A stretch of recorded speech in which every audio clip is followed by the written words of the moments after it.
The surprise resignation of Pope Benedict is leading to soul-searching among some Catholics. CBS News analyst Frank Luntz sat down with nearly 24 of the faithful. They talked about the role of the church in their lives and where the Vatican should go from here.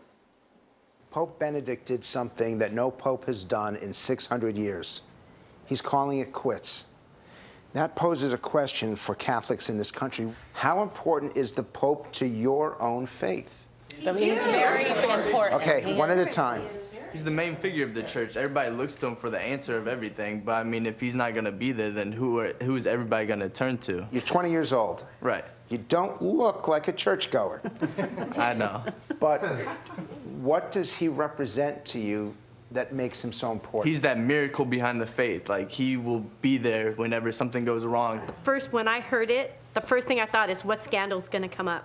If there is something being masked, is he really resigning to not confront it?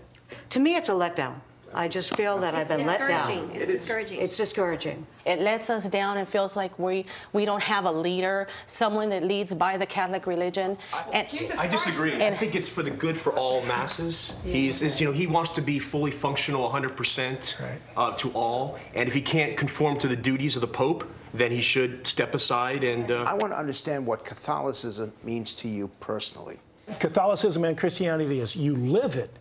It's not just, gee, I believe this and I'm going to sit there in the corner. Some of the dogmas are just a little too strict for me.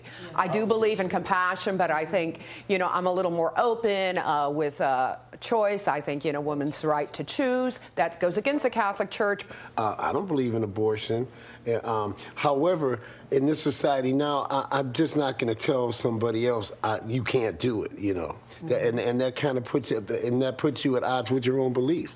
But in this society, you have to be more or less politically correct. Society has evolved, and the Catholic religion has not. When you go to PC, you don't have a conversation like this. I mean, it's crazy. I can't say, gee, I love Christ, because somebody may be Muslim. Wait a minute, I have friends who are Muslim. We talk about things. I don't care what religion somebody is. There's good and bad at everything. So then what's happening to the church? Need I remind you of the scandals of the past 10 years? Of what has happened? At this point, if I had to leave my child with a priest for him to watch my child for the day, that would not happen. Oh, come on. It would not happen. I would not leave my child. I would not. Because there's too much that has happened in the past that it can repeat itself, and I will not ever do that.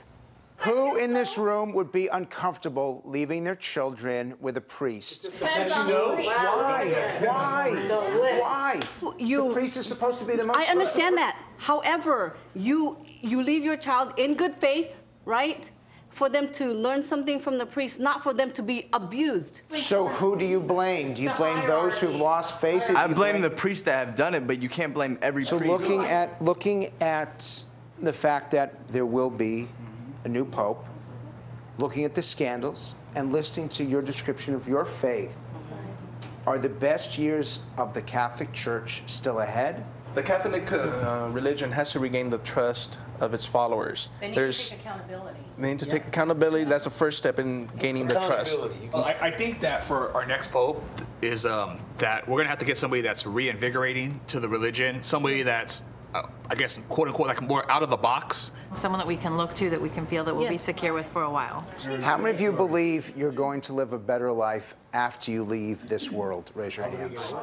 So your faith says that after you're gone from here, your life will actually be better.